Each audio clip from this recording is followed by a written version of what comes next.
Detrás de cada decisión importante hay un profesional que hace que todo tenga sentido.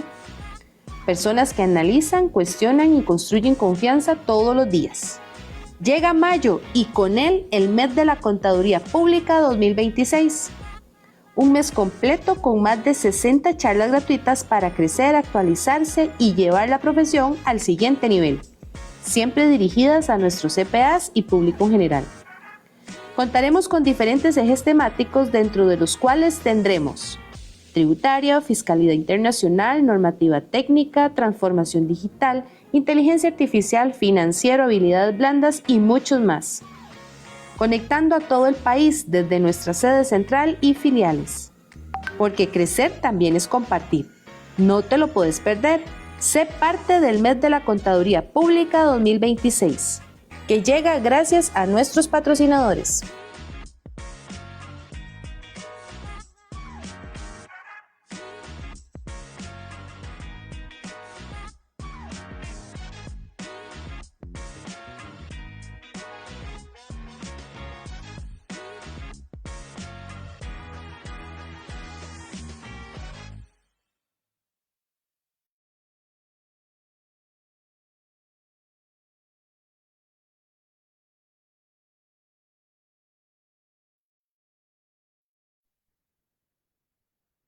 Hola, muy buenas tardes. Gracias por continuar con nosotros en una charla más del mes de la Contaduría Pública 2026.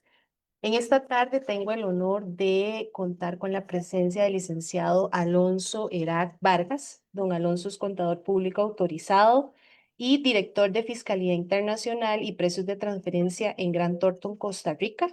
También su ejercicio profesional se vincula con la asesoría tributaria internacional, los precios de transferencia y la fiscalidad corporativa. Asimismo, acompañando a empresas en el cumplimiento y en el análisis de sus obligaciones fiscales.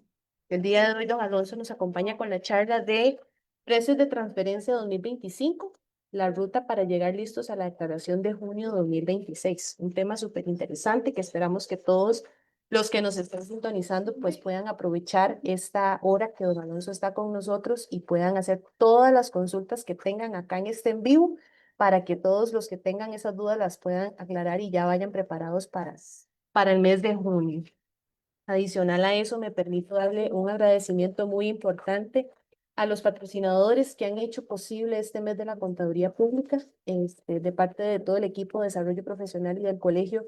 Muchas gracias por siempre estar con nosotros, por apoyarnos y especialmente voy a agradecer todos los patrocinadores Platino, SM Soluciones Forenses, Despacho EY, Despacho Jenkins, Erickson y compañía, Despacho Gómez Durán, Innova Seguros, Cyberfood, Despacho KPMG, SAP, Sicai Consulting, Despacho Baker Tilly, Despacho Moore, Procom y Despacho TGS. También en nuestra categoría de patrocinadores oro, al Despacho Murillo y Asociados, García y Asociados CPA, Avaluar Asesores, Despacho R. Artavia y Asociados, la Universidad UNED, la Universidad Costa Rica, el Despacho Marín Vega y Moreira, B Solutions Group, Universidad Castro Carazo, Hotel Plaza Blanca Lodge y también a todos nuestros patrocinadores en la categoría de plata, que es TP Consulting y el Hotel Manglares. Infinitas gracias a todos los que nos están apoyando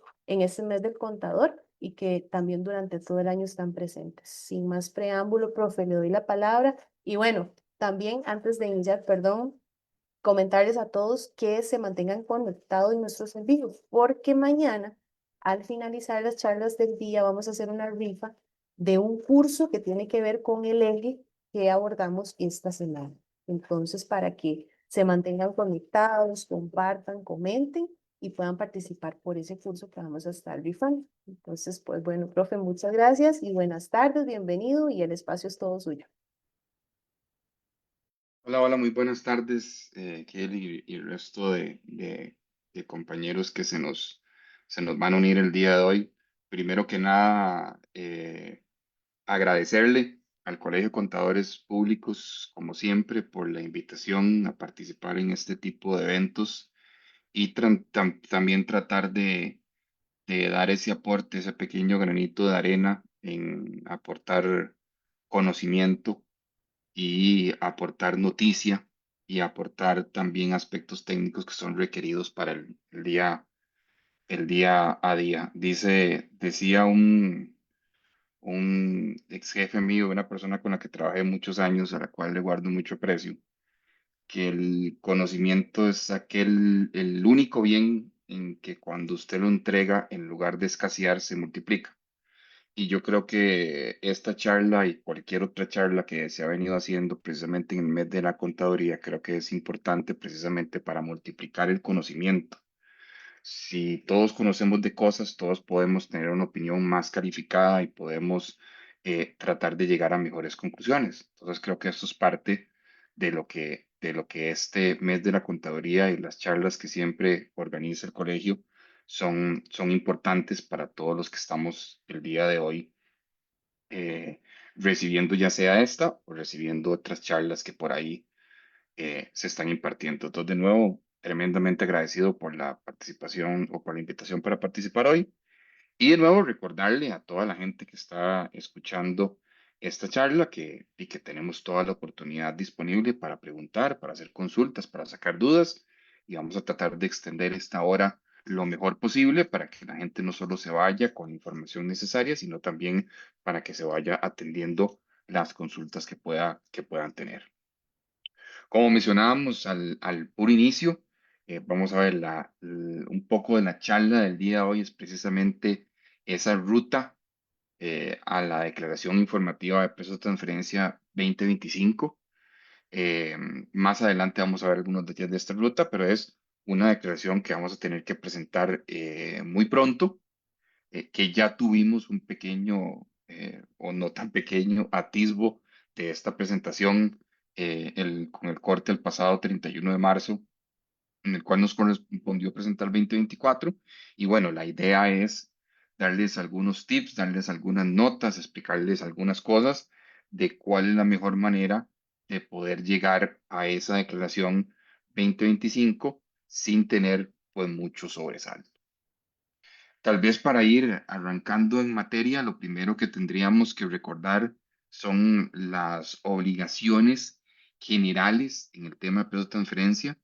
Es algo que nunca me canso de decir en ningún foro en los que me toca participar y también es algo que muchos de mis colegas de peso de transferencia, tanto de la firma a la cual represento yo como de otras firmas, nos mantenemos informando a toda la gente precisamente para evitar confusiones. Y es que la declaración informativa de peso de transferencia, como ustedes pueden ver en esta filmina, es la última de una serie de cumplimientos que tengo que tener, pero tal vez el cumplimiento más material y más importante, porque inclusive es en el que me va a dar la materia prima necesaria en muchas ocasiones para presentar la declaración informativa, es el estudio de pedo de transferencia. Es muy importante recordarle que el estudio de pedo de transferencia tiene una injerencia tremenda en la parte impositiva de nuestra declaración de impuestos. Entonces puede que en algunos contribuyentes no tengan tantas transacciones con partes relacionadas, por ejemplo, y entonces no sea tan material, pero en la mayoría de los casos en los que ya estamos hablando de peso de transferencia y que estamos teniendo transacciones materiales o importantes con partes relacionadas, este estudio se vuelve muy importante, se vuelve muy material. ¿Por qué? Porque esto me podría afectar la base imponible del impuesto a través de este análisis de si los precios que yo pacté con estas partes relacionadas se llevaron a cabo a precios de mercado.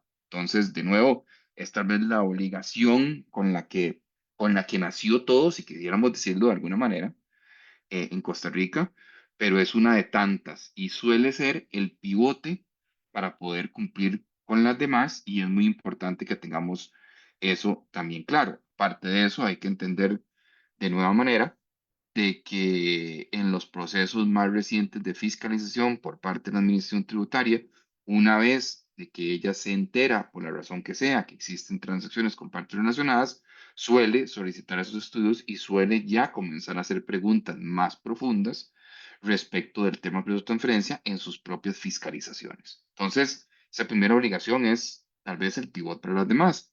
Después tenemos un informe maestro. Este informe maestro es no necesariamente un informe del contribuyente per se, sino que es más un informe relativo a su grupo económico, a diferencia del estudio de previa transferencia, que hay que hacerlo individual, un estudio para cada uno de los contribuyentes.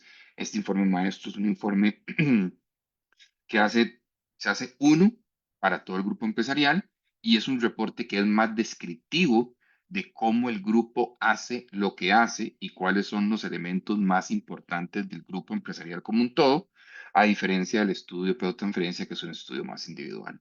Esta obligación está vigente también de hace bastante, del año 2017, entonces también deberíamos tener claro que y por último, no menos importante, considerando que ya hablamos un poquito de la declaración informativa y que la declaración informativa es de la que nos vamos a extender en los siguientes 50 minutos, em, hay importante decir también que tenemos el tema del reporte país por país, que si quisiéramos explicarlo de una manera muy simplificada, es una declaración informativa de transferencias solo que a nivel global del grupo completo. Esta obligación sí está más reservada para aquellos grupos empresariales que tienen un porcentaje de ingresos o un porcentaje de operaciones muy elevado. Está reservado para aquellos grupos empresariales que de manera consolidada tienen ingresos superiores a los 750 millones de euros. Entonces no es cualquiera el que eventualmente le toque cumplir la obligación del país por país. Y la otra cosa es que en Costa Rica serán muy pocas las entidades que les corresponda cumplir con esto porque tenemos pocas casas matrices o tenemos pocas empresas costarricenses que son designadas como entes reportadores y entonces difícilmente vamos a ver mucho del tema del reporte país por país presentado directamente en Costa Rica, aunque no hay que dejarlo de lado de que si pertenecemos a un grupo multinacional importante o si tenemos un cliente que es un grupo multinacional importante, bueno, los departamentos de impuestos o nosotros en nuestro proceso de contadores y de consultores, tenemos que recordarles, mire, si en algún lugar del mundo se está haciendo el informe país por país, hay que saber a dónde es, porque en caso que la Administración Tributaria consulte, pues vamos a tener que estar en la capacidad de indicar en qué país es que esta obligación se está cumpliendo. Entonces, de nuevo, Empresas de Transferencia tiene múltiples obligaciones. Uno podría decir que es un banquito ya completo con cuatro patas, que son estas obligaciones que están ahora, porque la pata, perdón, que nos hacía falta y que durante mucho tiempo estuvo ausente fue precisamente la declaración informativa local, que es en la que nos vamos a extender hoy en el resto de la charla. Lo primero que tenemos que hacer con el tema de la declaración informativa es una separación de a quién le corresponde cumplir con esta obligación. Y esto ha sido, históricamente hablando, debo decir yo, del lado de los contribuyentes, un ámbito, un espectro de confusión. A veces no sabe uno si adrede o tratando de evitar un poco la obligación o cayendo en una falsa esperanza de que no tengo que cumplir. Pero lo que hay que tener claro es que pasar por el estudio de precios de transferencia y pasar por el tamizaje de precios de transferencia para poder determinar la base imponible, la tiene que hacer absolutamente todos los contribuyentes, sin excepción que tengan transacciones con partes relacionadas que afectan la base imponible de los impuestos. Eso es así hoy, fue así ayer, fue así antier y ha sido así desde septiembre del 2013, en el que tuvimos el primer decreto de precios de transferencia. Entonces, ¿qué les quiero decir con esto? Si al día de hoy nosotros estamos trabajando en una empresa o somos consultores de una empresa que tiene transacciones con partes relacionadas y nunca que han influido o que influyen en la determinación de la base imponible, o sea, me terminan siendo transacciones que me afectan mis ingresos gravables o mis gastos deducibles y al día de hoy nunca he efectuado un estudio de transferencia, pues simplemente lo que he estado haciendo es eludir una obligación que en cualquier momento puede regresar a torturarme en un proceso de fiscalización por no haberla realizado. Teniendo esa parte absolutamente clara, que es lo que tenemos que hacer, lo siguiente es, bueno, ¿qué pasa con la declaración informativa? Bueno, la declaración informativa sí tiene una diferencia y es que la Administración Tributaria, al menos en esta primera etapa de declaraciones informativas, ha decidido que hay un grupo de contribuyentes que ellos consideran que son los contribuyentes a los cuales quieren prestarle inicialmente atención con esta declaración.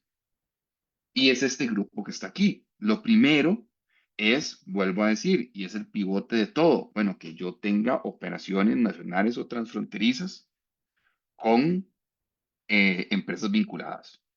O sea, ese es el pivote que yo tengo que tener para cualquier análisis de transferencia.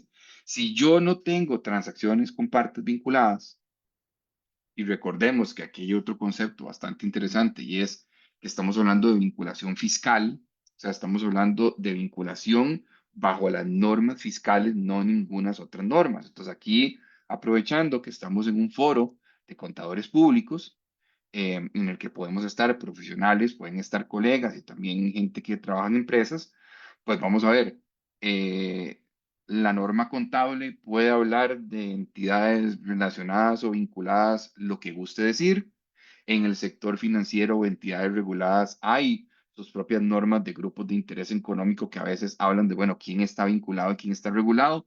Eso no es que esté mal bajo ninguna circunstancia, pero no son esas reglas, ni las contables, ni las de supervisión, las que definen para efecto tributario quién es un vinculado. Para efectos tributarios, lo define el reglamento de la Ley de Impuestos sobre la Renta en la sección de pesos de transferencia, en el cual vienen todos los supuestos de vinculación. Entonces, cumpliendo con algunos de esos supuestos de vinculación y cumpliendo con el hecho de que yo pueda tener transacciones con partes relacionadas que me están afectando a la base imponible, pues entonces ya ese es el pivote para decir, ok, de entrada, pareciera que yo podría llegar a tener alguna obligación de la declaración informativa.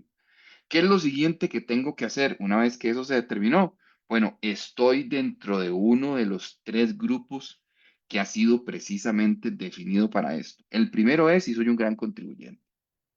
Si soy un gran contribuyente, no importa, no es relevante, no tenemos que entrar a discutir absolutamente nada más, con solo que tenga transacciones con partes relacionadas, no importa la cantidad, no importa el volumen, no importa el monto, ya tengo que cumplir con la obligación de declaración informativa. ¿Y por qué repito tantas veces el tema de que realicen operaciones con partes relacionadas? Porque de nuevo es el pivot. Algunas de las cosas que a veces nos han preguntado, inclusive para el 2024 nos preguntaban, nosotros no tenemos transacciones con vinculadas, ¿qué hacemos? Presentamos en cero. Recordemos que las declaraciones informativas no se presentan en cero. Las declaraciones informativas se presentan solo si hay data que presentar. Entonces, si yo soy un gran contribuyente que no tiene transacciones con partes relacionadas, no hay nada que tengamos que presentar. Pero si soy un gran contribuyente que tienes transacciones con partes relacionadas indistintamente, si esas transacciones son materiales o no son materiales, ya tengo que cumplir con esta obligación. El segundo bloque de contribuyentes que les pasa muy similar a lo que acabamos de explicar de grandes contribuyentes son las empresas de zona franca. Y eso es muy habitual porque las empresas en zona franca, en su amplia mayoría, tienen transacciones importantes con partes relacionadas, porque muchas veces son empresas de manufactura que le venden sus productos manufacturados a precisamente su grupo económico, o son empresas de centros de servicios compartidos o prestadores de servicios que esos servicios precisamente se los están brindando a su centro económico. Entonces, bueno, la Administración Tributaria ha decidido que también este tipo de empresas reporten esta declaración informativa de precio de transferencia ante el fisco. Y por último, y no menos importante, todas aquellas empresas que no son grandes contribuyentes y que no son empresas en zona franca, podríamos hablar del resto de la masividad de los contribuyentes en la medida de que tengan transacciones con partes relacionadas que superen un umbral de materialidad que son 1.000 salarios base, les va a tocar presentar esta declaración. 1.000 salarios base, estamos hablando de 462 millones de dólares, perdón, 462 millones de colones. Eso es aproximadamente, dependiendo del humor que se levante el Banco Central, puede andar entre los 980 900 y 1 millón de dólares por periodo fiscal. Y esa es la otra cosa que es muy importante de tomar en cuenta. Esta es una obligación que está determinada con una materialidad por periodo fiscal. Entonces hay que prestar atención a cuánto varía o cuándo varía el salario base, porque eso me podría hacer entrar o salirme precisamente de tener que presentar la declaración informativa. Hay que ver cuál es el monto de las transacciones, el hecho de que el año pasado o por ejemplo en el 2024, declaración que venció ahora en marzo, yo no haya tenido que presentar la declaración, no me hace inmune a tener que presentarla en el 2025, dependiendo de la materialidad. Entonces, de nuevo, para todo el resto de contribuyentes, para toda la masividad, tengo que estar revisando este tema de materialidad, porque si llego a superar esta materialidad, pues básicamente me va a estar obligado a presentar esta declaración informativa. Si yo no soy un gran contribuyente, si yo no soy una empresa zona franca, si yo soy un contribuyente común y corriente que no tiene transacciones con partes relacionadas o las transacciones con partes relacionadas no superan este umbral de materialidad, simplemente no tengo que presentar nada. Porque no soy sujeto o no estoy obligado a tener que presentarlo según la normativa tributaria. ¿Cuáles son un poco el tema de plazos de presentación? Bueno, para el periodo fiscal 2024 lo tuvimos que haber presentado el pasado 31 de marzo, pasado martes santo. Nos tocó haber cumplido con esa primera obligación. Si todavía no lo han hecho, pues hay que cumplir. Más adelante podemos hablar un poco de las multas y los riesgos de estos, pero teníamos que haber cumplido. Y todas las declaraciones informativas 2025 y periodos fiscales posteriores, pues básicamente lo que tenemos es un plazo de 6 meses posteriores al cierre del periodo fiscal autorizado por el contribuyente. A veces podemos llegar a cometer errores de hablar de fechas en genérico. Sí es importante decir, la mayoría de contribuyentes en Costa Rica, especialmente después de la reforma por la Ley de Fortalecimiento de las Finanzas Públicas, cerramos periodo fiscal en diciembre, periodo fiscal natural. Creo que ya nos hemos acostumbrado a eso después de durante muchas décadas estar acostumbrados al cierre fiscal de septiembre. Es por eso que los 6 meses posteriores al cierre fiscal, la mayoría de veces se habla de un tema de 30 de junio de cada año, porque va a ser el vencimiento más común. Pero lo importante en el caso de ustedes, de las empresas y de los consultores, es que si tenemos algún contribuyente que tenga un plazo de periodo fiscal especial, este plazo hay que tomarlo en cuenta a partir de ese periodo fiscal especial. Eso quiere decir que si yo tengo alguna em, empresa de este tipo de empresas asiáticas que suelen cerrar fiscalmente el 30 de junio, pues entonces mi presentación máxima de esta declaración no va a ser el 30 de junio, sino va a ser el 31 de diciembre de ese año.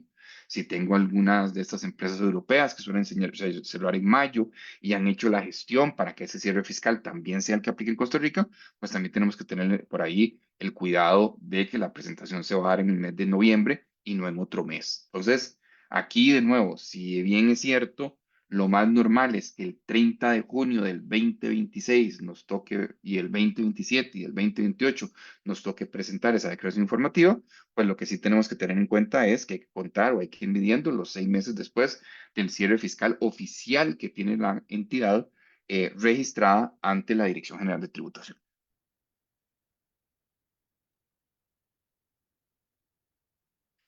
Formularios, ya tenemos un formulario.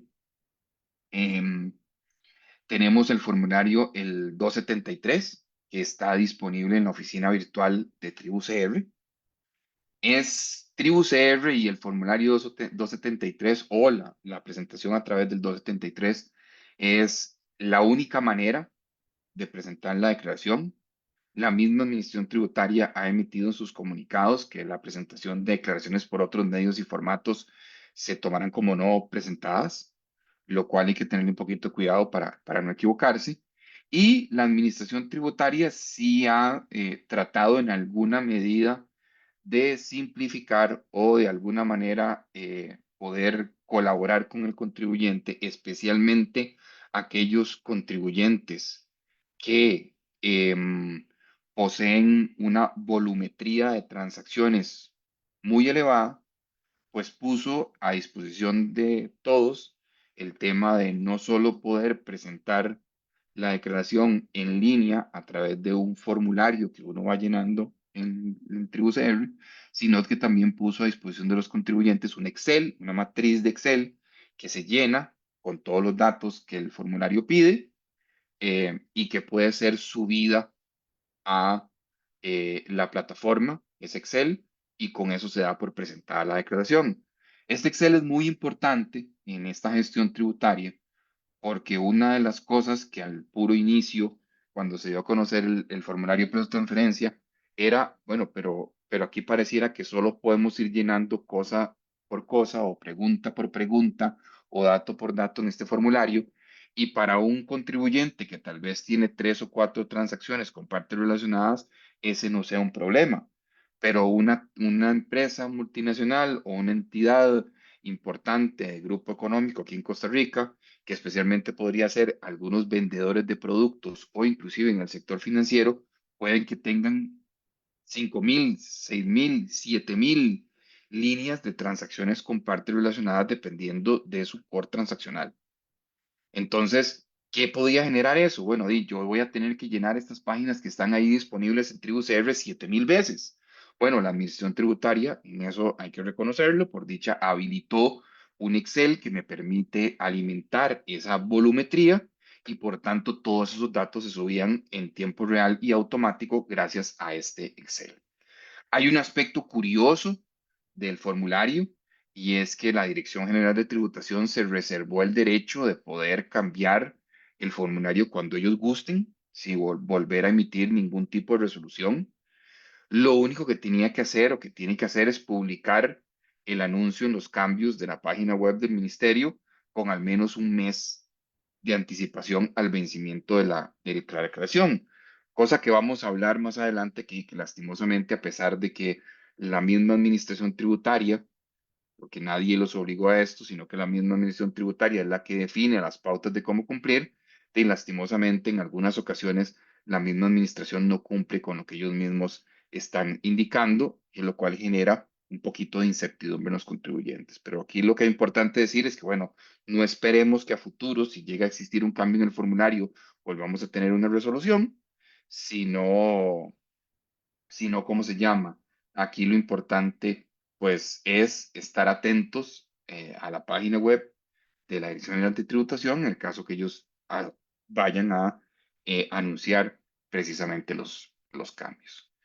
Y antes de entrar un poquito más en materia ya de los contenidos y las cosas que tenemos que hacer y todo lo demás, pues es importante recordar las sanciones por incumplimiento. Esta es una declaración informativa, no es muy distinta de otras declaraciones informativas en su aspecto de su incumplimiento y las sanciones. Tenemos básicamente la aplicación del artículo 83 del Código de Normas y Procedimientos y las clasificaciones del mismo, que son aquellas omisiones totales o parciales o los errores. Esta diferencia es muy importante porque las multas son completamente, uno podría decir que son fuego y hielo, completamente asimétricas, eh, no se parecen en nada. Una omisión total o parcial, que eso quiere decir que yo no haya presentado la declaración del todo o haya presentado la declaración, pero haya omitido presentar parte de la data que tenía ahí, tiene la famosa multa del 2% de los ingresos brutos del periodo anterior, con un piso de 3 salarios base y un techo de 100 salarios base, con toda la posibilidad de aplicar las reducciones en dicha sanción. Eso quiere decir que el no haber presentado la declaración informativa a tiempo o haber presentado esa declaración informativa y darnos cuenta que nos faltó reportar operaciones, nos puede llegar a costar 42 millones de colones de multa en el peor de los escenarios si llego al límite superior de los 100 salarios base. Por lo tanto, esto es un proceso al que hay que ponerle atención porque es algo que me puede salir carísimo. Y para toda la gente que está aquí, que conoce el proceso de transferencia, que lo ha vivido porque lo ha hecho o porque lo ha vivido porque ha contratado a un consultor en la empresa que tienen y demás, saben que difícilmente el costo de cumplimiento de la obligación de transferencia va a siquiera aproximarse a los 100 salarios base. Siendo así, es una multa muy, muy alta por un cumplimiento que no va a ser tan alto en el tema de lograr el objetivo de presentación. Y en el caso de los errores, que tenemos que entender como un error, aquel dato que yo sí reporté, pero lo reporté erróneamente, pensemos en que yo reporté que utilicé un método de pesos de transferencia y a la hora de hacer el estudio, o ya después cuando me puse a revisar el estudio, me di cuenta que ese método no era y tuve que haber puesto otro. Bueno, ahí tenemos el 1% de un salario base por cada error detectado en, en la declaración informativa, lo cual me hace una disparidad total, porque un 1% de un salario base serían 4.600 pesos versus 46 millones de colones por no haber presentado total o parcialmente la declaración. Por eso es que también es importante que tengamos ese tema de segregación y clara y a dónde está la importancia de este cumplimiento. Algunas enseñanzas o cosas que uno tendría que decir de lo que ocurrió el 31 de marzo del 2024. Aquí podría haber alguna lista, algunos dicen interminable, pero quisimos hacer un resumen de qué es lo que debimos de este lado de este lado de la mesa, las enseñanzas que nos deja o que nos dejó todo este proceso.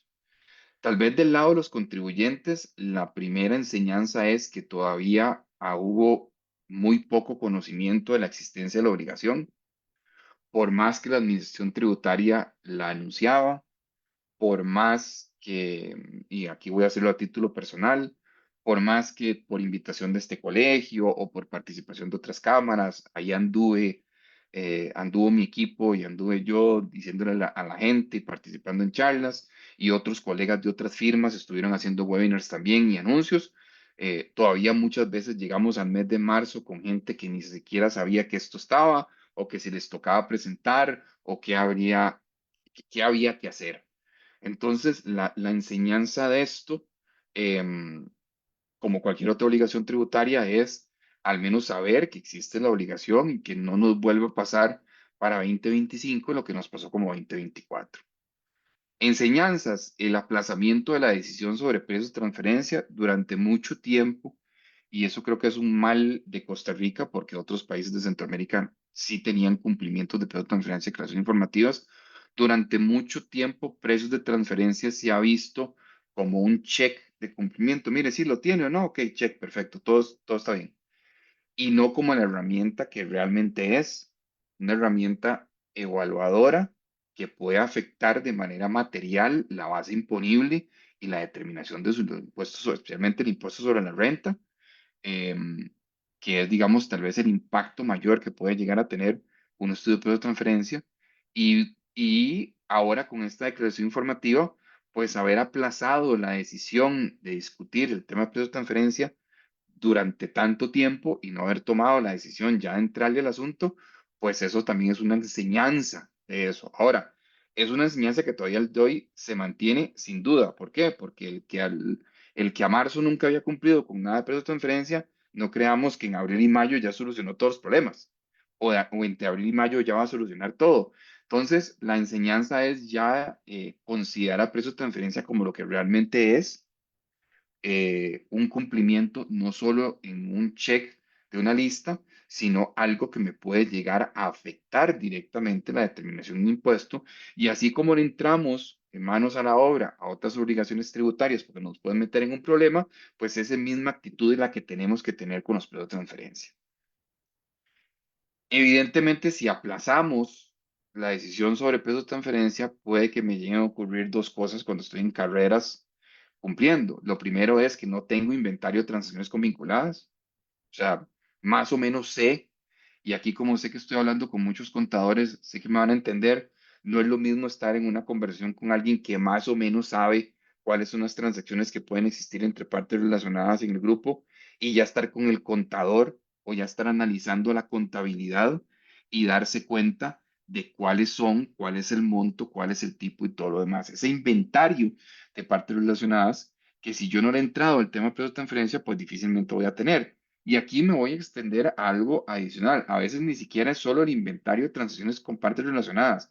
A veces, como he trasladado o como he postergado la decisión de precio de transferencia, ni siquiera he hecho también cuál es el inventario de mis partes relacionadas. O sea, ni siquiera tengo claridad de quiénes son, según la norma tributaria, mis partes relacionadas. Y si eso no lo tengo clarito, arrancar con peso de transferencia se hace imposible. Porque de nuevo, como las transacciones que se evalúan son las transacciones con partes relacionadas, si yo no tengo claridad de quiénes son mis vinculados o mis relacionados, ya ahí arrancamos. Y de nuevo, enseñanzas de este periodo, de ahí un montón en mi experiencia, no voy a decir todas, pero una buena parte de declaraciones, y sé que mis colegas también, por algunas conversaciones que he tenido con algunos de ellos, son declaraciones que fueron presentadas habiendo obtenido la información que se requería para ellas, sí, pero sin aún haber contado con el estudio de precios de transferencia per se. Entonces, muchas cosas se llenan con base en el conocimiento técnico que puede tener un consultor diciendo, mira, es que usualmente esa transacción se revisa bajo este método, utilicemos eso, pero bueno, habrá que ver ya cuando el estudio se haga, si ya en toda la revisión o el tema técnico termina siendo consistente el método del estudio con método de la declaración. ¿Y es por qué? Porque de nuevo estuvimos dilatando demasiado em, el tema de la toma de decisiones de periodo de transferencia. ¿Qué tenemos que hacer para evitar, no creo ya llevarnos un susto en el 25, porque estamos a un mes y 3 semanas de tener que presentar esa declaración? O sea, probablemente ahora para el 25 también vamos a tener que llevar un susto, pero ya deberíamos tratar de evitar estar postergando esta decisión con la parte de periodo de transferencia. Enseñanzas con la DGT. Eso es algo que tenemos que todavía incentivar, no solo a través del colegio, sino por otras cámaras y otras cosas también, una discusión franca y abierta con la Dirección General de Tributación, especialmente cuando su director general ha sido bastante vocal en el sentido de que él pretende llevar una relación cordial con los contribuyentes. Pues bueno, aquí es donde empezamos a ver. Primero, eh, desde su emisión en octubre hasta inclusive los últimos días de febrero, inclusive los primeros días de marzo, se estuvieron dando cambios constantes a la declaración, cambios que no fueron anunciados y que ocurrían, mira, como suelo decir yo en otras charlas, como fantasma por la noche, y al día siguiente los contribuyentes y los consultores nos dábamos cuenta que el formulario tuvo cambios o el Excel o el que podíamos subir la información tuvo cambios por temas informáticos y no por temas de comunicaciones. O sea, yo creo que eso no debería volver a ocurrir y nos parece que si efectivamente queremos tener una comunicación y queremos tener una relación transparente, contribuyentes a administración tributaria, si vamos a estar haciendo cambios en ese sentido, tienen que ser comunicados. No podemos darnos cuenta de rebote o por chiripa, sino que tenemos que tratar de que esto fluya. Errores en la plantilla, tal vez por premuras o por ganas de equipo, se identificaron errores en la plantilla de Excel que inclusive en algunos casos no permitieron que se subiera la información de manera correcta, pero había que subir la información en esa plantilla. Nos parece que todavía hay cierto entendimiento técnico algo limitado sobre esta declaración informativa. Cuando hicimos algunas consultas o hablamos con algunos personeros de la administración tributaria, uno escuchaba en ocasiones decir, mira, no, pero sí, si eso no se puede, tal vez ustedes lo pueden presentar de otra manera. Es que no se trata de presentar las cosas en una declaración de una manera X o una manera Y, sino que se trata de presentarlos desde la correcta técnica de precio de transferencia. Entonces, si la declaración informativa no está diseñada para que una transacción debidamente y técnicamente se haya analizado y tenga un resultado, pues entonces la plantilla tiene limitaciones. Limitaciones que no es tan sencillo como simplemente decir, mira, voy a escoger otro método, voy a escoger otra cosa para llenar la declaración, porque lo que debe privar es precisamente el análisis técnico correcto y que la declaración muestre ese análisis técnico correcto. Entonces creo que ahí sí nos pareció que en alguna medida había un conocimiento limitado en la parte de transferencia. ¿Cómo se llama?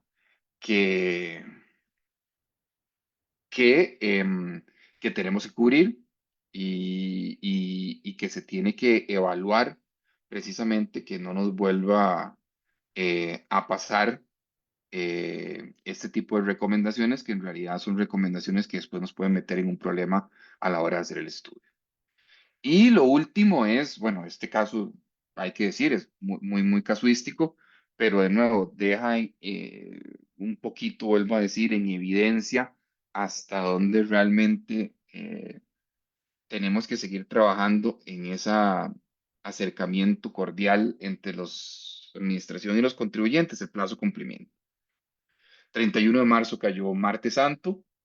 Todos ustedes saben que la Administración Tributaria no elabora y lo comunica durante Semana Santa. Hubo errores en la declaración informativa que le entregaban a los contribuyentes simplemente diciendo, mire, la declaración no pudo ser presentada, comuníquese con la Administración Tributaria, con quién te vas a comunicar ese lunes, ese martes. Y entonces creo que ese tema de vencimiento tampoco se manejó de la mejor manera y a pesar de que hubo gestiones para tratar de que se hiciera de la mejor manera posible, pues bueno, ya vimos que no fue posible y creo que son parte de las enseñanzas que nos tienen que quedar a futuro para que ese tema no se vuelva a repetir.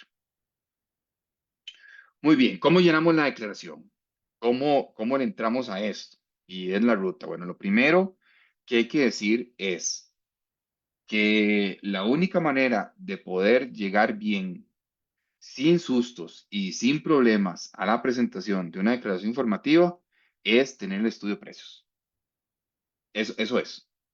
Tener el estudio de precios de transferencia me va a dar el 100% del insumo que yo necesito para presentar la declaración informativa.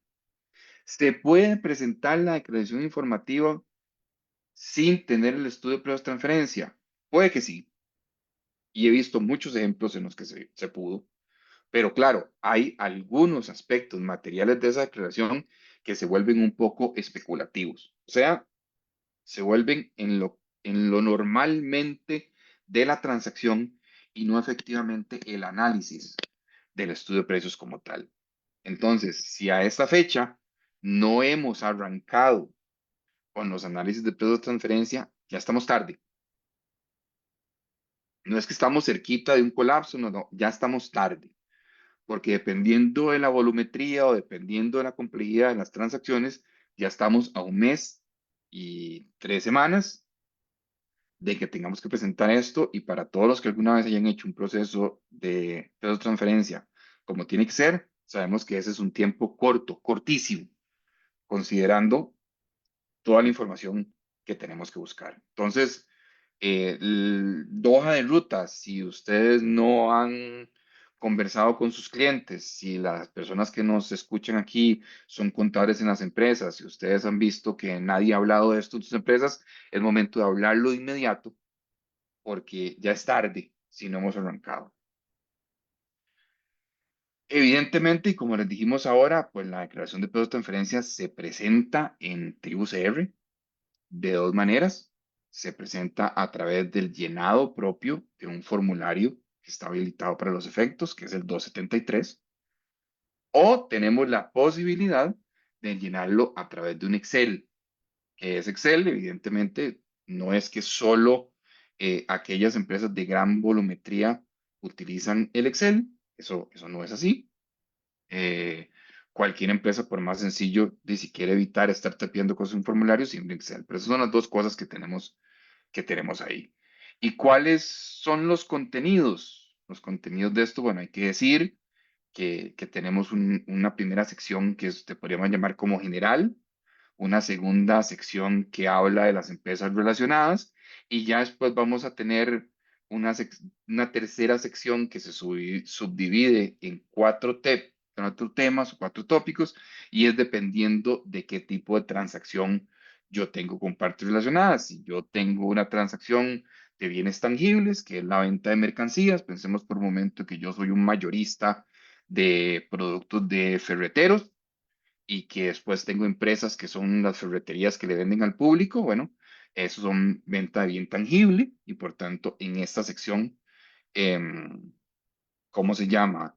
En esta sección tenemos que hacer la declaración de ese tipo de transacciones. Después tenemos una sección para los intangibles.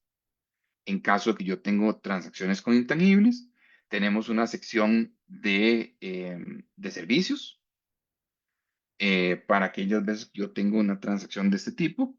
Y también tenemos para financiamientos y transacciones financieras, que suelo decir yo, que suelen ser las transacciones que más nos preocupan a la hora del peso de transferencia, porque particularmente nosotros en Costa Rica hemos tenido la costumbre de que entre los grupos económicos se prestan plata como si se prestaran un par de medias, Y entonces hay muchas cosas que la declaración y el análisis de precios de transferencia requiere que la mayoría de veces las compañías no tienen.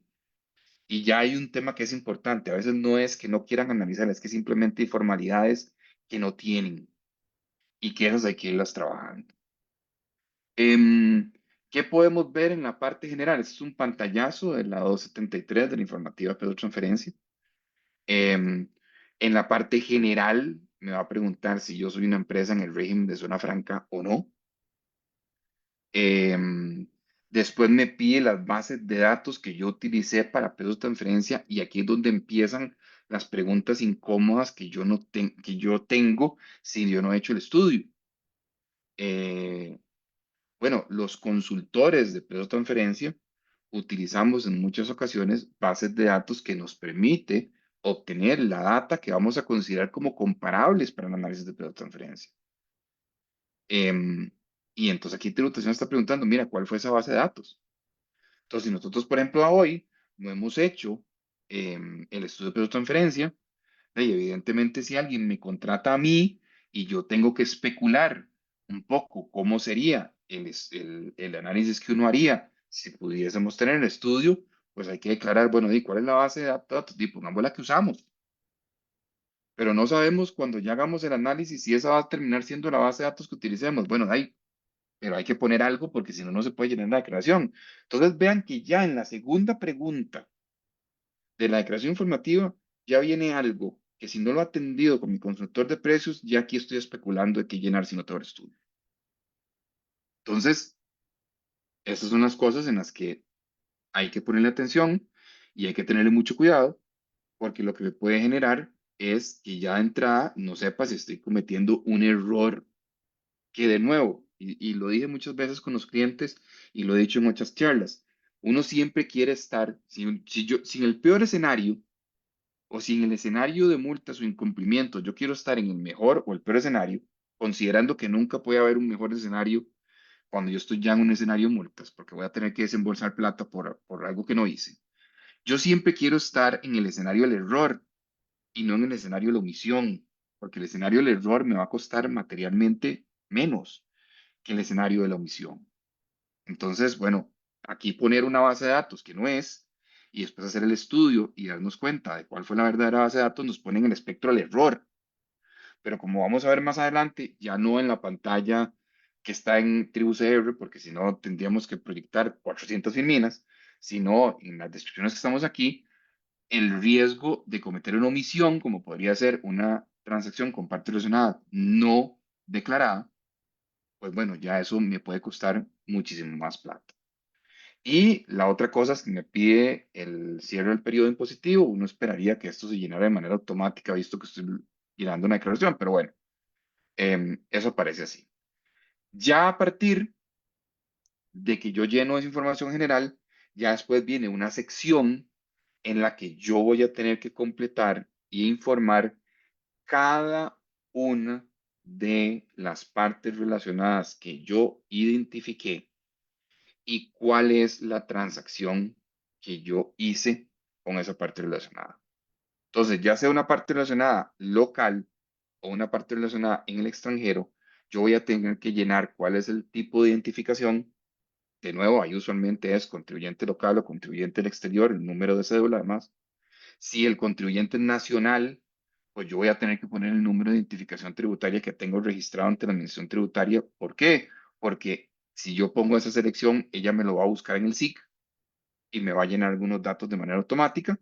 Y si es una entidad en el exterior, pues ahí voy a tener que typear cuál es el número de identificación, cuál es el razón social, cuál es la actividad económica. Y aquí es vacilón en el sentido de ahí nosotros, al menos para las entidades que son locales, tenemos actividades económicas registradas en el Registro Único de Contribuyentes. Y a veces una de las cosas que pasaba aquí es, bueno, que la actividad económica que yo digo que hago no necesariamente está alineada con la que yo tenía registrado em, fiscalmente hablando. Y esas son de las cosas que también a futuro, que es lo que uno espera que ocurra, no ahorita, sino después de la presentación que nos toca en junio, es que la administración tributaria precisamente empiece con cruces de información respecto de muchas cosas que podría cruzar información aquí. Y una de las cosas que podría cruzar información es, bueno, ¿cuál fue la actividad económica que me dijeron que tenía esa empresa versus la actividad económica que tengo registrado en mi registro único de contribuyentes? ¿Por qué? Para poder determinar si hay actividades económicas no reportadas. ¿Cuál es el país de ubicación? Si estamos en Costa Rica o estamos en otros países. Criterio de vinculación. ¿Se acuerda que les dije que no era la norma contable y que no eran las normas regulatorias las que me pactaban el tema de precios de transferencia? Bueno, en precios de transferencia, en los reglamentos, la ley del impuesto sobre la renta, hay una serie de criterios de vinculación y aquí la Administración Tributaria los ha mencionado todos y les ha puesto un código. Entonces yo voy a tener que haber escogido cuál es el código que puse para decir que ese era el criterio por el cual esta empresa que yo estoy colocando aquí es un vinculado.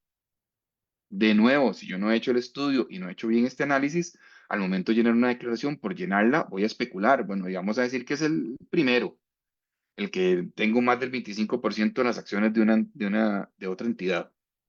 Pero bueno, ¿es ese o hay que revisar más cosas? Temas que se ponen monto de la transacción. Y ojo, aquí hay un tema que también es muy delicado con esto y que es de las cosas que en algunas ocasiones de los clientes al menos que tuvimos nosotros, como decía mi abuela, nos puso a sudar tacacos. Y es que hay mucha empresa transnacional o mucha empresa grande que facturan en dólares, compran en dólares, llevan sus estados financieros en dólares y recuerden que para efectos fiscales nuestra contabilidad tiene que estar en colones. Entonces, el monto de la transacción tiene que ser en colones. Todo lo que me digan la administración tributaria que ocupo aquí es en colones. Entonces, regresamos al tema de nuestra contabilidad fiscal, que nuestra contabilidad fiscal tiene que estar en colones. Entonces, vaya en carreras y toda mi contabilidad está en dólares. ¿Cuál es el método de precio de transferencia que utilicé para esta transacción? De nuevo, si yo no tengo el estudio de precios, no voy a saberlo técnicamente, simplemente voy a especular. ¿Cuál fue el monto ajustado de la transacción en caso de que yo haya realizado algún ajuste de peso de transferencia a esa transacción? ¿Cómo puedo decir que hice un ajuste de peso de transferencia si esa declaración yo la presenté desde marzo de este año, cuando este vencimiento es en junio, y ni siquiera hice el estudio de peso de transferencia para saber si yo tenía que hacer algún ajuste a mi declaración de impuesto de renta? Difícil, difícil de saberlo. Aquí es especular que no, sin tener de nuevo el resultado, a menos de que haya hecho el estudio.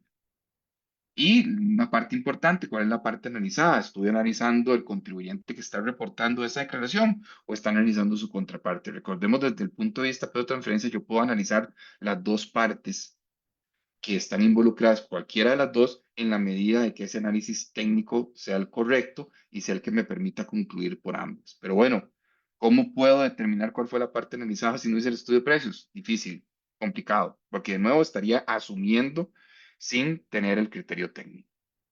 Una vez que yo he ido llenando, creo que por aquí me faltó uno que también fue el tipo, sí, me lo brinqué, que fue el tipo de transacción. La administración tributaria hizo una lista de transacciones, de códigos, en el cual yo tengo que decirle cuál código fue el que seleccioné. Y esos códigos, de las cosas que hay que discutir con la administración, es que en algunos de esos códigos estaban muy limitados. Entonces, muchas veces hubo que calzar cierto tipo de transacción en algún código que no necesariamente describía la transacción que uno estaba realizando, pero también para decir que es un código 11.121 o es un código 11.211, pues había que revisar, había que chequear, ojalá tener el estudio y poder determinar cuál es el mejor código aplicable. Una vez que ya yo hice todo esto y que ya le informé a la administración tributaria en genérico cuáles fueron las transacciones y los tipos de transacciones que yo tuve contada vinculado, dependiendo del tipo de transacción, yo tengo que dar más información. Y aquí es donde arranca con los tangibles. Los tangibles tienen una característica distinta a todos los demás, entiéndase todos los demás como intangibles, como financiamientos y como servicios, que fue la única sección, dependiendo, de nuevo, de cuál haya sido el método que escogí de transferencia, que me pidió el rango intercuartil y me pidió el resultado. Los otros no me pidieron el resultado del análisis de precios. Entonces me dice, bueno, ¿cuál fue el precio en colones? ¿Cuál fue el precio comparable contra el que estoy comparando eso? En colones también. ¿Cuál fue el rango superior? ¿Cuál fue el rango inferior? ¿Son positivos? ¿Son negativos? Vean que aquí ya me pidió el rango que usualmente yo determino en el estudio de precios. ¿Hice un análisis global o hice un análisis segmentado? ¿Cómo voy a poder responder yo eso si no hice el estudio de transferencia todavía para saber si la información financiera que yo utilicé para poder hacer este análisis era el segmentado o era el global? Vean la cantidad de preguntas que hasta hoy, hasta este momento, yo les he dicho que si no tengo el estudio, las tengo que llenar especulando un poquito. ¿Cuál fue el indicador de rentabilidad? Los indicadores de rentabilidad están listados también en la norma de peso de transferencia. Yo tengo que escoger cuál fue el resultado de ese indicador de rentabilidad y también un par de preguntas que a mí me parece como extrañas de preguntar por parte de la Administración Tributaria porque esto no le añade mucho al análisis. Bueno, ¿cuál fue el inicio de operaciones con tangibles y cuál fue la finalización de operaciones con tangibles? Muchas veces lo que se llenó un poco aquí fue el tema del periodo fiscal. Pero bueno, son de las cosas que me tocan de completar. Esto con los tangibles. Con los intangibles, si bien es cierto, no me tocó llenar un rango intercuartil, por ejemplo, y mostrar cuál fue mi resultado respecto a ese rango inferior y superior, sí me tocó informar otro tipo de cosas. Tengo que decir, bueno, ¿cuál fue el criterio de cálculo de los intangibles? ¿Es un criterio que fue un monto fijo el que pagué? ¿O fue un porcentaje sobre las ventas? ¿O fue otro criterio? Bueno, si fue otro criterio, ¿cuál fue? ¿Y cuál fue el porcentaje de remuneración de ese intangible? ¿Qué tipo de intangible fue? ¿Es una marca? ¿Es una patente? ¿Es un know-how? ¿Es un software? ¿Qué es? ¿O es otro tipo de intangible? Y de nuevo, fechas que no dejan de llamar la atención en la pregunta. Bueno, ¿cuál fue la fecha de inicio en que usted inició a explotar este intangible? ¿Y cuál es la fecha de finalización para explotar el intangible? Vean que son preguntas muy específicas. Ven que en este caso no me pidió resultados, pero me pidió preguntas muy específicas de la manera en que se pactó la transacción de intangibles con la vinculada y la fecha en la que inicié y terminé precisamente ese proceso de explotación. En el caso de servicios, muy parecido a los intangibles, muy parecido. No me pide el resultado, pero me pide cosas que son claves en el tema de los servicios. Me pregunta si yo hice un análisis global o un análisis segmentado. Al igual que lo vimos en la parte de tangibles, ¿cómo sé yo cuál análisis usé si precisamente, si precisamente no he hecho el estudio de transferencia? Bueno, es parte de lo que tenemos que cuidar, es parte de lo que tenemos que revisar para que no nos vuelva a pasar. Tenemos que tener cuál fue el indicador de rentabilidad. De nuevo, cuál fue el que mejor logré obtener si no tenía el estudio. Eso es lo que tenemos que tenerle muchísimo, pues muchísimo cuidado también. ¿Cuál fue el resultado del indicador? O sea, si yo digo para una transacción que utilicé los costos y gastos necesarios para prestar el servicio más un margen de utilidad, bueno, ¿cuál fue el margen de utilidad que utilicé? ¿Cuál fue el criterio? Un porcentaje sobre ventas, sobre la utilidad antes de intereses de impuestos, la utilidad antes de intereses de impuestos y depreciaciones y amortizaciones. Fue un porcentaje sobre compras, fue un monto fijo por hora hombre, un monto fijo por otro criterio. Todo esto me lo pregunta para el tema de los servicios y es lo que tuve que estar listo para responder. Y por último, si lo que tenía dentro de servicios era una comisión, pues cuál es el tema de cómo se calculó esa comisión, y si era una comisión sobre ventas, si era un monto fijo, etcétera, etcétera. Vean el nivel de detalle de las preguntas, digamos que si bien es cierto, no me piden el resultado de decir si esto está bien o no está bien desde el punto de vista de pedo de transferencia, porque eso lo termina diciendo el reporte, vean la cantidad de información sobre la transacción con vinculada que me están pidiendo. Y por último, y no menos importante, porque en realidad para algunos de nosotros es la transacción en las que más deberíamos preocuparnos de nuevo, porque la sencillez con la que muchas veces hemos, ¿cómo se llama? Hemos hecho las operaciones de financiamiento entre los grupos es precisamente todo lo que me pide para cada financiamiento o para cada operación que se considere financiera. Aquí podría estar no solo los financiamientos, certificados de depósito a plazo. En el sector financiero puedo tener cuentas bancarias, cuentas de ahorros, etcétera, etcétera. Vean lo que me pide. Bueno, ¿cuál fue el monto de la operación original? Bueno, a mí me prestaron plata y ya he pagado algo. Bueno, pero cuando me prestaron esa plata hace 5 años, ¿cuánto fue el monto? ¿Cuándo inició este financiamiento? ¿Cuándo finalizó el financiamiento? ¿Cuál fue el tipo de moneda? ¿Hubo alguna garantía? No hubo garantía precisamente en este financiamiento. ¿Cuál fue la clase de tasa? Hay una tasa fija, hay una tasa variable, no hay tasa de interés. Vean con de las opciones, porque esas opciones que están aquí son opciones desplegables que yo tengo que llenar, no son opcionales. Y una de las cosas que ha puesto tributación no hay tasa de interés. Y al día de hoy seguimos teniendo muchos casos en que nos prestamos plata entre empresas vinculadas y no cobramos intereses. Bueno, la administración tributaria ya lo va a saber de entrada, sin preguntarnos nada, porque ya lo informamos en la declaración. Y si bien es cierto, tenemos que medir si efectivamente existen perjuicios fiscales para saber el nivel de riesgo que puedo o puedo no tener desde el punto de vista de transferencia, ya hay un elemento que la administración tributaria sabe que antes no sabía, y es que yo ando prestando gratis. Lo cual, valga decir, es un comportamiento que no es y nunca será de mercado, porque entre terceros independientes no se prestan de gratis. Si yo estoy diciendo que es una tasa variable, ¿cuál fue la tasa de referencia? Bueno, ya fue la Prime, fue la SORF, ¿cuál fue la que utilicé?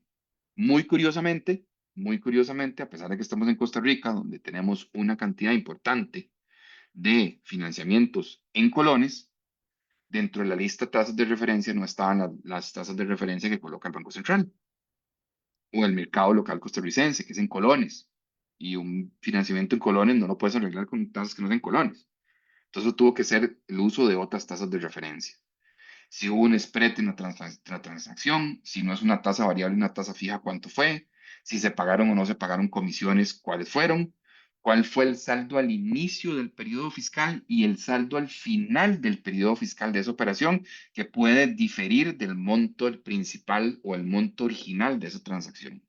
Y por último, y no menos importante, una pregunta que a mí me parece muy interesante por parte de la Administración Tributaria, porque no tiene nada que ver con precios de transferencia, pero después me puede meter en un problema si no documento bien mis transacciones de financiamientos y quiero documentarlas a posteriori en un proceso de fiscalización, es que me pregunta para qué se utilizaron los recursos y me deja un campo abierto que no se puede quedar en blanco, en el que yo tengo que decir para qué.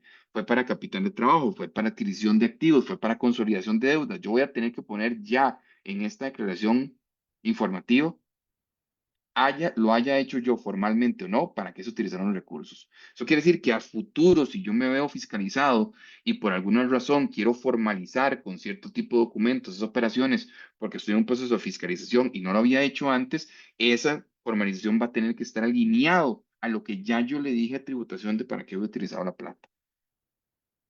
Vean la cantidad de información que me pide para un financiamiento. Piensen ustedes, los que estamos todavía aquí, contadores de las empresas, piensen ustedes en consultores de clientes, ¿cuántas veces hay un cliente que tiene uno o múltiples financiamientos durante el año y no tienen nada de esto? Si acaso tendrán una nota, si acaso un pagaré en el mejor de los casos. En la mayoría de los casos, ni qué pensar o ni qué pedir en un contrato. Entonces vean la cantidad de nivel de detalle que tengo que entregar una declaración informativa que vuelvo a repetir. Si yo no he estado cumpliendo con las otras cosas de periodo de transferencia o no he estado formalizando mis transacciones con vinculadas de la misma manera que las hubiese hecho con partes independientes, pues me puedo ver en un problema.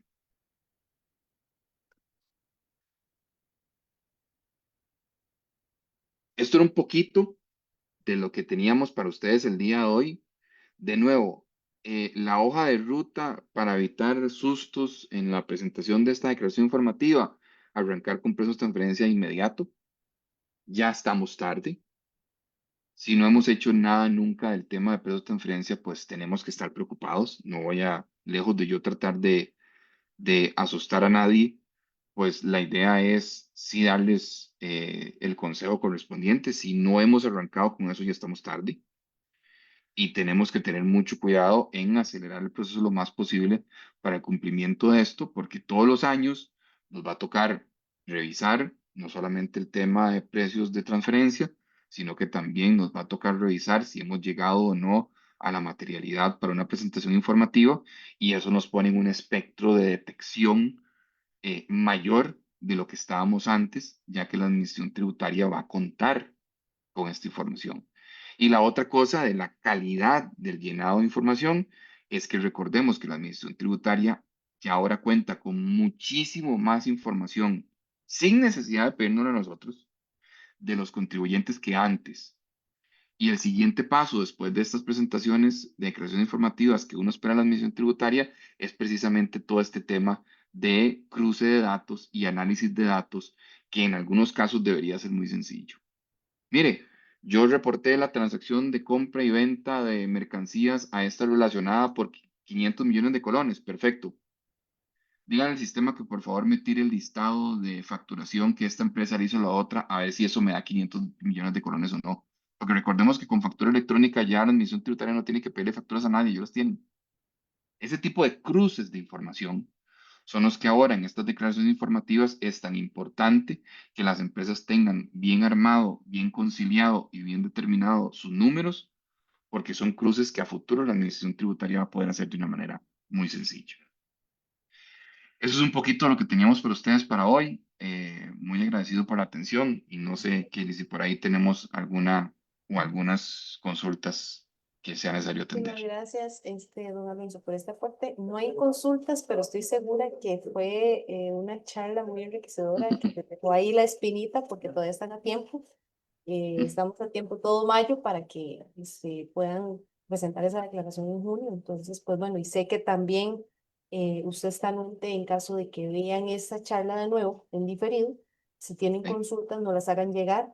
Pueden inscribir a consultoría técnica, las trasladamos a Alonso Horario y les contestamos. Entonces, para que también lo tomen en cuenta. Muchas gracias por el espacio, profe, siempre anuente con el colegio, se lo agradezco muchísimo. Y a todos, muchas gracias por estar con nosotros. Ya por hoy terminamos. Mañana sigue la próxima charla a partir de las 9 de la mañana. Entonces los invitamos para que estén atentos con nosotros. También ya va a salir el programa de las charlas de la próxima semana con el nuevo eje que vamos a abordar la próxima semana. Entonces los invitamos a que se mantengan atentos en todos los medios de nosotros, en el Facebook, para que puedan ver el calendario de la otra semana y pues se conecten con nosotros. Y atentos mañana porque vamos a estar haciendo la rifa del curso de este eje tributario que abordamos pues esta semana. Entonces, profe, muchas gracias nuevamente. Y a todos nuestros patrocinadores, nuevamente muchas gracias por hacer posible de que este mes de la contaduría llegue a todos los CPAs y también al público en general. Muchas gracias y buenas tardes.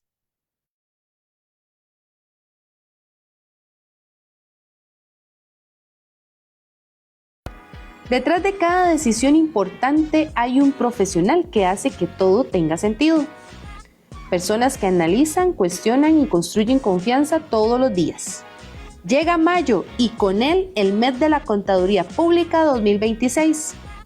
Un mes completo con más de 60 charlas gratuitas para crecer, actualizarse y llevar la profesión al siguiente nivel, siempre dirigidas a nuestros CPAs y público en general.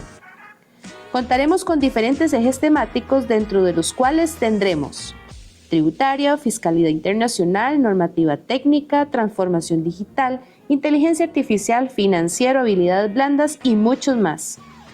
Conectando a todo el país desde nuestra sede central y filiales. Porque crecer también es compartir. No te lo puedes perder. Sé parte del mes de la Contaduría Pública 2026, que llega gracias a nuestros patrocinadores.